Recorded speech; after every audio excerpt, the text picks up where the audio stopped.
Hi everyone, welcome to week 2 of G-Unit.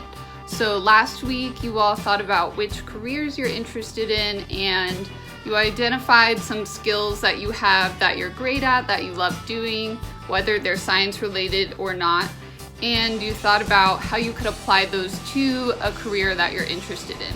This week we're going to talk about what is in the way of the career that you're interested in. So in terms of barriers, we all know that a lot of shutdowns are happening because of the pandemic, and I hope you and your families are staying safe. But other than that, what are your biggest barriers in terms of pursuing your dreams? If you need to start smaller, think about what your biggest barriers are just for getting a passing grade in a course, or graduating high school, or applying to college, and so on. And then once you look at those, you can take a step back once you filled out those smaller barriers and see what is the overarching theme that's connecting all of these. What makes all of these barriers similar? And those are going to be your biggest barriers that you need to address and overcome to pursue your dreams. So you can then identify your primary barriers and overcome them effectively. Then look at what these barriers have in common. So what is the overarching theme of all of these barriers? Once you identify those, you can kind of see what your biggest barrier is, no matter what the smaller goal is. And that way you can identify them effectively and be able to overcome them. A lot of you have heard about some of my barriers already. Some of my barriers from an early age were low income, not having access to resources or having very limited access, and being discriminated against because of my gender or low income. In addition to that, barriers continue to come up because life happens.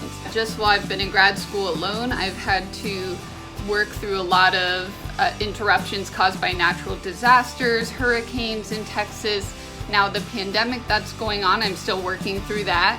I've had to work through bullying, like situations that were very hard mentally to work in. And I also had to deal with my dad's terminal illness over the past 5 years and him passing away this past fall.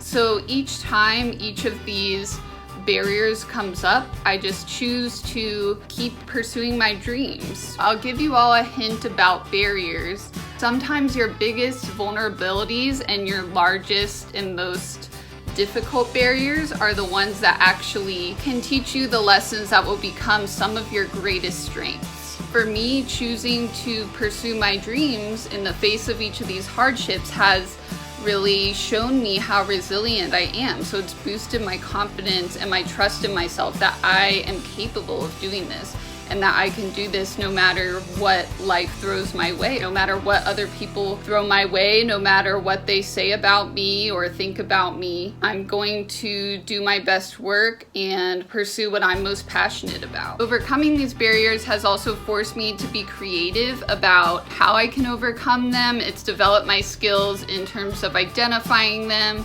coming up with solutions, working through things. Overcoming my barriers has forced me to become creative in terms of how I can get around barriers. For example, how I can get around having limited resources. Who can I email? Where else can I go to get these resources? Who can I ask? And this gives me a unique advantage because since I've had difficulties accessing resources and opportunities and funding and things like that, I've also gained a lot of experience in seeking these things out and asking for them. Whereas someone with a long history of having those resources available without having to seek them out or work for them very much, they might not have those skills in the back of their pocket. If you study successful people, one of the most universal traits that I've seen is that they have faced many barriers, some of them so big that it would cause most people to turn away from whatever they were pursuing. And not only have they faced them, but they've often, like I mentioned earlier, turned them into strengths, or they've overcome them, or they've used those barriers and those obstacles and those hardships as their why to keep going. What these people usually have in common is that they keep going no matter how difficult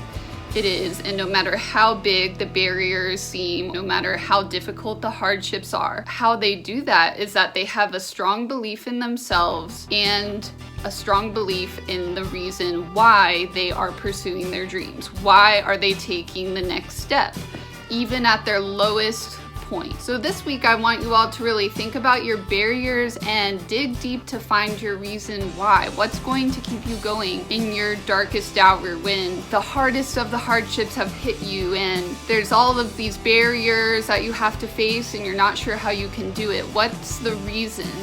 Why are you going to take the next step? The more important your why is to you, the more inspiring it is. So you need something that is really important to you, really inspiring, that's really going to push you even when the going gets tough.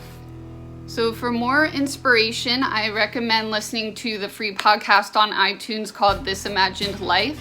I've listened to a lot of their episodes and they do a really good job of telling stories of famous people. They show you all of the obstacles that these people came across. Usually they start from childhood and work upward to adulthood and the point that they became successful. And sometimes they even go through barriers that came up while they were successful till the end of their life or until the present day. Another thing I would recommend is looking up the stories of Condoleezza Rice and AOC, or Alexandria Ocasio-Cortez. There's a really good documentary about her on Netflix, so you might be able to find it for free. I'll link the podcast and the life stories of both of these women below in the description. So Condoleezza Rice and AOC were two women that overcame so much to be the successful people that they are today. They're both very inspiring. I can't wait to see what you all identify as your why that's going to keep you going, and I hope that these stories are inspirational to you. I'll leave you with a quote from Condoleezza Rice. "It doesn't matter where you're from, what matters is where you are going."